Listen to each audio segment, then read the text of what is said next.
નમસ્કાર વિદ્યાર્થી મિત્રો, બોર્ડના પેપરમાં અંગ્રેજીનું પેપર કેવી રીતે લખવું એના માટેનો નમૂનાનો એક સરસ મજાનો અમારા વિદ્યાર્થીઓએ લખેલું પેપર જે છે હું તમને બતાવવા માંગુ છું.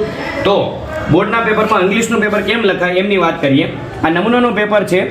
સેક્શન એ થી શરૂ કરીએ, અલગ સેક્શન અલગ પેજ ઉપરથી ટ્રુ અને ફોલ્સ અલગ લખીએ. વચ્ચે જ્યારે જગ્યા બે સૂચના બદલે ત્યારે વચ્ચે જગ્યા છોડવી જરૂરી છે, કારણ કે અહીંયા માર્ક્સનો ટોટલ થાય છે. ત્યાર પછી આગળ સેક્શન વાઇઝ જઈએ તો સેક્શન બીની અંદર પણ આગળ નંબરિંગ આપી સવાલ લખવાના નથી, માત્ર જવાબ જ લખવાના છે. ઓનલી આન્સર લખીશું આપણે, સૂચના પણ લખવાની નથી થતી.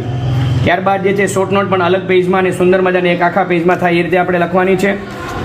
વિભાગ ડીની અંદર પણ આગળ બધામાં નંબર સરસ મજાના આપતા જવાના છે, વચ્ચે લીટી કરતી જવાની છે. સુંદર સુશીલ સુસાત્વિક સંસ્કારી સારા અક્ષરો કરવાના છે. આ ઉપરાંત આપણે જે છે વિભાગ ઈ લખીએ તો ઇન્ફોર્મેશન ટ્રાન્સફર થોડુંક આમાં વધુ હજી બની શકે છે. નંબરિંગ આ સરસ રીતે આપણે આપવાના છે, જેથી કરીને અંડરલાઇન કરવાની છે. ખાલી જગ્યા જ્યાં આવે છે ત્યાં ઓપ્શન પણ સાથે લખવાના છે. ઓપ્શનની સાથે ABCD MCQ લખવાના છે. જ્યાં ખાલી જગ્યા પૂરીએ છે તે આખો પેરેગ્રાફ અને અંડરલાઇન કરીને આગળ વધવાનું છે. ત્યાર પછી એપ્લિકેશન લખીએ તો અહીં ઉપર એપ્લિકેશન લખીશું. ત્યાર પછી સરનામું અને સહિત 3 પેજમાં એપ્લિકેશન બનાવીએ છીએ. સેકન્ડ પેજમાં રિઝ્યુમ કે બાયોડેટા આવે છે. તેમની ડિગ્રી છે એ પણ આપણે બહુ સરસ રીતે અલગ ટેબલમાં બતાવવાની રહી છે. થર્ડ પેજની અંદર 2E ને 2R સાથે એન્ક્લોઝમેન્ટ સાથે આઈ હોપ વાળા પેરેગ્રાફ સાથે આપણે આ કમ્પ્લીટ કરીએ છીએ.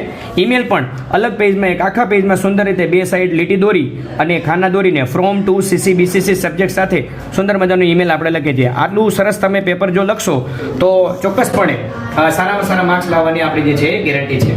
Good luck.